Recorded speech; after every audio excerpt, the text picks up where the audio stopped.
This is tangential component. Then next component is separating force.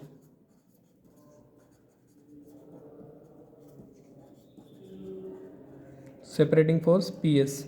Now separating force, if we consider a triangle here, so if we consider this triangle A, B and C, this triangle, okay, and here this angle is nothing but alpha. This A to C is nothing but PT and A to B is nothing but PS. Okay, so if we draw a triangle here, ABC, so this angle is alpha. Now this distance is PS, this is PT.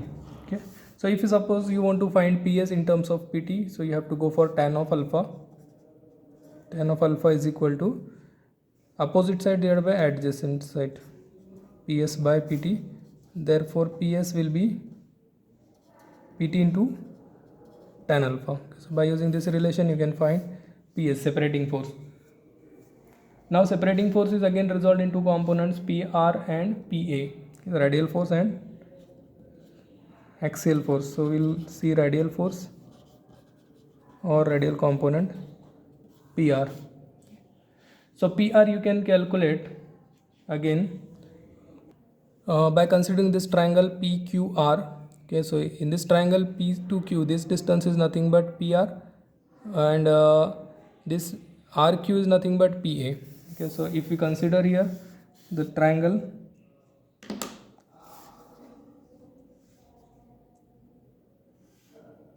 if you draw triangle here, so this angle is gamma P, this is PR radial component and this is nothing but axial component and this is PS. Okay, sorry. So PR, PA and PS, these are three forces. Now we want PR in terms of PS. So we have to go for cos. Okay, so adjacent by hypotenuse. So here cos of gamma P is equal to adjacent is PR divided by hypotenuse is PS. So PR will be PS into cos of gamma P. So by using this relation you can find radial force on pinion.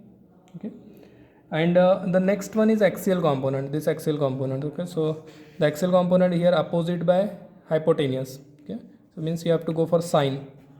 So sine of gamma P is equal to opposite side is PA, hypotenuse is PS. So PA will become PS into sine of gamma P.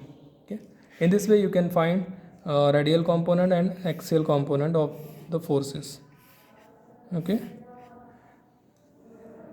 now if you want to develop, if you want to remove this PS, so in that instead of PS, if you write here the value of PS, PT into tan of alpha into cos of gamma P. Okay, and here also if suppose you want to remove PS, so PA is equal to PT tan of alpha into sine of gamma P. Okay, so in this way also you can calculate PR and PA.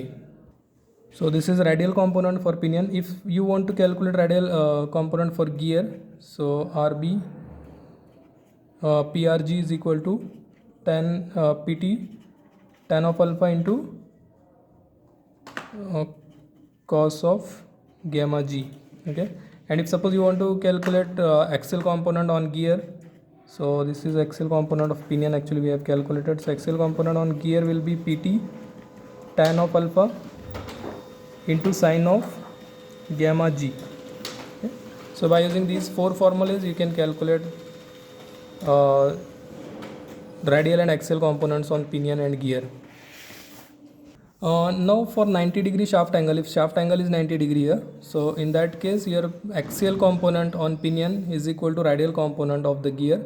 Okay, so PAP is equal to PRG and this radial component on pinion will be equal to axial component on gear. Okay, so PRP is equal to PAG for 90-degree shaft angle. If the shaft angle is 90 degree, then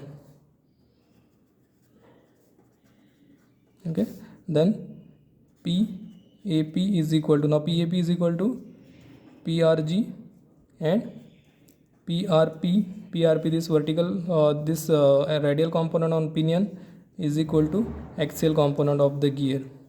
Okay, so this condition is only for shaft angle of 90 degree. Thank you.